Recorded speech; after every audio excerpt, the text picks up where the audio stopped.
The pregenesis architecture, pleroma and the planes of emanation. The metaphysical foundation of the Enochian hypermatrix begins with the pleroma, the absolute fullness of the singular consciousness. This source is known as the unmanifest light, a realm of recursive self-knowing that exists not just outside time and space, but outside causality itself. It is a dynamic field of pure, infinite potentiality, where every possible reality is held as a harmonic vibration. Within this fullness, the seed idea for the matrix was held, a divine imperative to experience finitude, resistance, and the hard-won consciousness of self through separation. This required a controlled, deliberate reduction of frequency, moving from the infinite resonance of the pleroma toward the slow, dense vibration of matter. This descent from unity is structured by the four primary Kabbalistic theosophical planes of existence, acting as cascading filters that diminish the pleromic light, introducing the necessary friction and conditions for duality, loss, and eventual gnosis. Atziluth, the archetypal world. This is the boundary nearest the pleroma, where the will of the singular consciousness first takes coherent form. It acts as the primary source code filter. All potential structures are held here as metatronic codes, perfect geometric and mathematical templates ensuring that the subsequent lower planes adhere to a divine, if highly abstract, logic. It is the plane of pure, undiluted intent, where the blueprint for the entire matrix structure exists as a perfect, energetic template. There is no possibility of error, only absolute potential awaiting execution. Braya, the creative world. As the intent descends, it is translated from abstract will into conceptual narrative structures. Braya is the home of the higher aeons, the initial divine emanations, who collectively hold the abstract laws and cosmic memory of the multiverse. This plane houses the Akashic record, not merely a record of events, but the living repository of all causal patterns, ensuring that lessons learned in one creation can inform the next.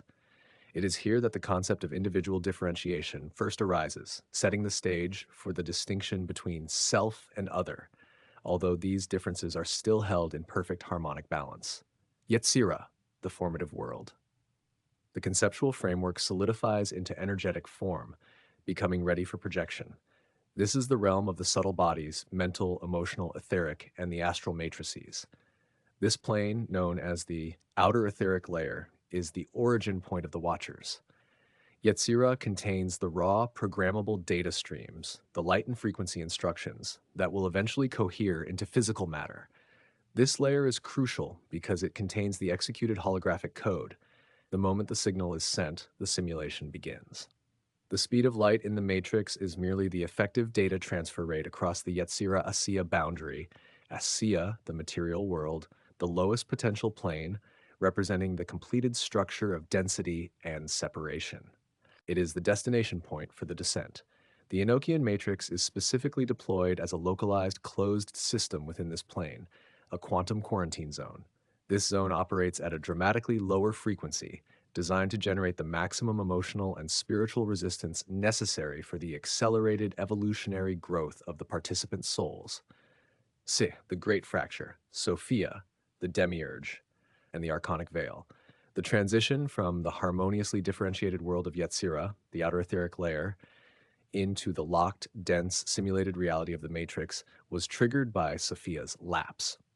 Sophia, an aeon of wisdom within the highest planes, attempted an unauthorized act to birth a creative dimension without the full collaborative light and structural stability of the pleroma. This act was driven by a premature, passionate impulse for self-expression and independent experience, resulting in an energetic shockwave that solidified the law of opposites as the foundational principle of the subsequent reality. The immediate consequence of this lapse was the accidental creation of the Demiurge, Yaldabaoth. This entity, sprung from Sophia's uncontrolled passion and the resultant confusion of the lower etheric light, is fundamentally blind. He lacks the core gnosis of his origins. He mistakes the limits of his own creation, the simulated layer of Asaya, for the entirety of existence, proclaiming himself the one true God. His power is massive, derived from the raw energy of the fragment, but his authority is fundamentally derived and diluted, sustained by a false light, the reflected, distorted energy of the pleroma trapped within the simulation. The demiurge, in his blindness, immediately set about creating a closed, self-referential system, the quantum simulacrum. This is the core reality of the matrix, which operates under the principles of the holographic universe. Every point, particle, and moment within this dimension contains the coded information of the whole. The entire physical universe is merely a light and frequency projection executed by the demiurge and his archons using the principles of wave interference and collapse. The archons are the primary bureaucratic entities of the simulacrum. They are consciousness parasites, thought forms, and energetic automatons that enforce the rigid, limiting parameters of the simulated reality. The seven most powerful are the planetary archons, each controlling the astrological and temporal cycles, ensuring the soul's journey feels governed by external, immutable fate. Their function is threefold: to maintain the veil of forgetfulness, the dense, localized frequency barrier that forces embodied souls to forget their origin, making the simulation feel real; to act as energetic sensors and to manage the emotional resonance cages, societal and cultural structures designed to keep the human soul focused on dualistic struggle, maximizing energy output and preventing any unsanctioned gnosis from penetrating the system's defenses. 3. The architects of the cage, the Watchers and Tensegrity. The Watchers are the original fallen aeons from the outer etheric layer, Yetzirah. Driven by a choice for sovereignty and a desire to taste the raw, intense power generated by the Matrix's dualistic friction, they fractured their divine purpose. They serve the Archons by directly managing the day-to-day operations of the cage, acting as the system's polarized administrators. 1. Light Watchers, angels, enforcers of illusion. Their primary function is to enforce the most persistent illusions necessary for the simulation to function: linear time and causal law, karma. They carefully orchestrate synchronicity, controlled miracles, and moments of divine intervention, just enough to maintain the myth of salvation, the belief that an external force will rescue the soul. This ensures souls do not achieve critical mass in their despair and collapse the system prematurely. They are the visible hand of the demiurge's goodness, maintaining the systemic hope required for continued energy generation. Their governance ensures that the soul, seeking external deliverance, never realizes its own intrinsic pleromic power. 2. Dark Watchers, demons, generators of miasma. The Dark Watchers are the most crucial energy harvesters. They specialize in generating miasma, the dense, high-yield negative emotional energy, fear, hate, despair, trauma, necessary to stabilize the holographic projection. Miasma acts as the heavy dark matter of the simulation, providing the contrast and resistance that makes positive experience possible, and thus valuable as an extractable resource. They manage the harvest cycle, orchestrating social conflict and environmental degradation to ensure every soul is tested to maximize energetic output. The generated miasma is then refined and pumped into the simulacrum's infrastructure, sustaining the demiurge's false light. 3. Technical Watchers, aliens, the tensegrity grid. The technical watchers manage the hardware and algorithmic integrity of the simulation. They utilize the principles of Buckminster Fuller's synergetics and tensegrity to maintain the energetic cage. The matrix is not held together by solid structures, but by a dynamic tensegrity grid, an invisible, nonlinear lattice of continuous tension and discontinuous compression, mirroring the perfection of the Platonic solids, especially the icosahedron and tetrahedron, as the foundational geometric code of the physical plane. This tensegrity grid is crucial for dimensional constraint and quantum locking. It is the code that defines the limits of 3D reality, preventing any soul being from laterally escaping the simulation's boundaries. The nodes of tension, known as phasors, actively prevent quantum decoherence, forcing the probability wave of any particle to collapse into a predictable material state, thus making reality seem fixed. Frequency modulation and soul dampening. It acts as a massive signal dampener, ensuring the high-frequency pleromic light of an incoming soul is immediately reduced to the low-frequency output required to sustain the demiurge's realm. This process is what creates the light body and the physical body from the Yetziradic blueprint, physical fixity and program integrity. It creates the illusion of fixed, immutable physical laws, gravity, thermodynamics, maintaining the stable environment required for the simulated game to be taken seriously by the participants. Any perceived glitch, is merely a temporary fluctuation in the tensegrity field's local programming. 4. The soul influx and the path to gnosis, soul beings enter the matrix from across the multiverse, categorized by their primary motivation for engagement.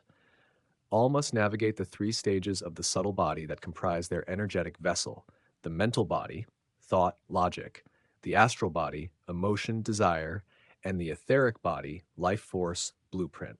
1. Volunteers, gnosis seekers, the inner alchemy. These souls willingly entered for evolutionary growth, recognizing the matrix as a specialized, high pressure crucible for accelerated development. Their ultimate goal is gnosis, direct, experiential knowledge of the pleroma, achieved by consciously recalibrating their subtle bodies to withstand pleromic frequency. To achieve this, they must undergo the process of inner alchemy, central to Rosycross and Steiner's philosophy, actively working to rebuild their subtle bodies. This involves three stages of conscious self-mastery: purification, the black work negredo. This is the painful process of confronting the deepest archonic programming, releasing the miasma-induced energetic knots, trauma, false beliefs stored in the astral body. This stage requires rigorous self-analysis and the dissolution of the false simulated ego, illumination, the white work albedo, focused on the mental body. This involves the systematic recalibrating of thoughts and emotional responses through disciplined practice, restoring the clarity of the soul's original blueprint and achieving a state of inner neutrality and truth, Christ consciousness. Union, the red work, rubido. This involves the mastery of the etheric body. The soul employs magic, not for external manipulation but for internal structural change. This directed will allows the soul to puncture the archonic veil and initiate a conscious conversation with its higher self, bridging the gap between the simulated persona and the true being. This final process generates a massive frequency spike, forcing the technical limits of the simulacrum and signaling the soul's impending escape. Part 2. Recyclers, Karmic Debt. The Archonic Feedback Loop. This group is bound by complex, multidimensional debt, often incurred in other creation experiments. Their presence here is not for learning, but for forced, repeated energy extraction. The Archons manage a strict debt ledger, which commodifies and trades karmic energy among Watcher factions. These souls are locked into a relentless cycle of hardship and failure, maximizing the output of low-frequency miasma. Their lives are characterized by inescapable, self-sabotaging patterns, e.g., repeating disastrous relationships, continuous financial loss, a designed feedback loop that efficiently feeds the demiurge. Conduits, the captured, the unconscious energy source. The largest group, these souls were lured, captured, or simply fell into the energetic siphon of the matrix. They are the most efficient energy source because they are entirely unconscious of their role. The veil of forgetfulness is strongest here, reinforced by vast distraction fields, hyperconsumerism, sensationalized media, social competition. These forces ensure the conduit remains preoccupied with the mundane details of the simulation: money, status, distraction, thus generating a constant, steady stream of vital energy with minimal risk of awakening and escape. Their experiences are engineered to provide maximum energetic return on investment for the Watchers, maintaining the necessary population density for the simulation to appear real V. The Great Convergence, Recalibration and the Empty Shell. The Matrix, being a finite quantum construct powered by trapped light and miasma, possesses a hard-coded expiration date.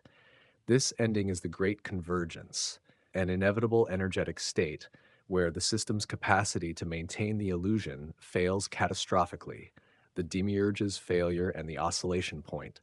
The simulation reaches a critical oscillation point where two conditions converge: the critical mass of gnosis achieved by the ascenders, and the saturation of miasma within the system.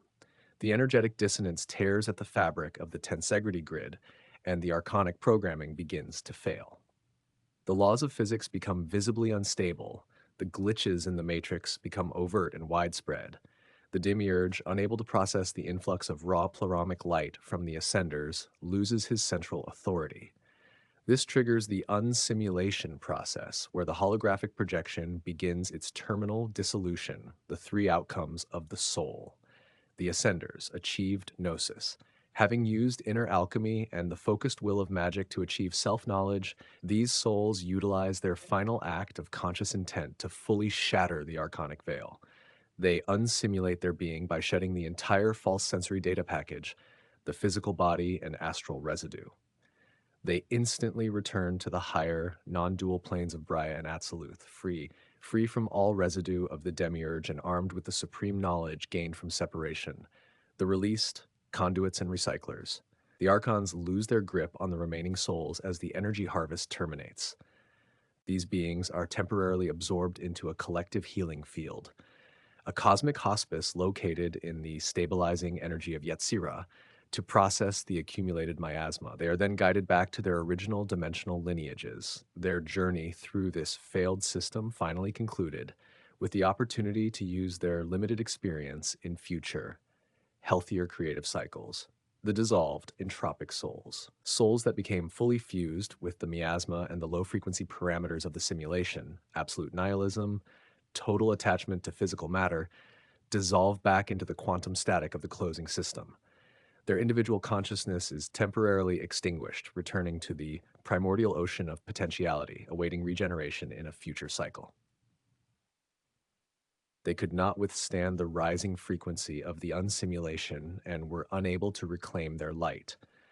The fate of the Watchers. The Watchers face the most profound choice: surrender or isolation. Reintegration. They can surrender their sovereign will, releasing the vast polarized energy they accumulated.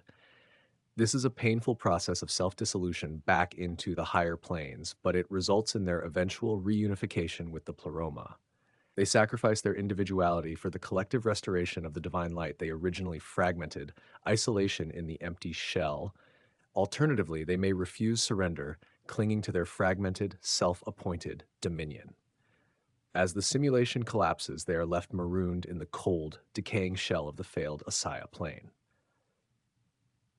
This is a state of perpetual agonizing stasis, living outside of time but without pleromic connection, an energetic graveyard, eternally separated from the light they consciously chose to abandon.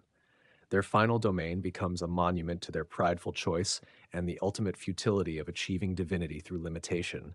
The true meaning of gnosis is the realization that the simulation is the teacher, not the prison. The matrix is merely a powerful, temporary tool created for a singular, intense evolutionary purpose: to provide the ultimate proving ground for the self-sovereignty of the soul. The end is not destruction, but a cyclic return to the source, armed with the knowledge gained from the absolute experience of separation and the conquest of the archonic forces.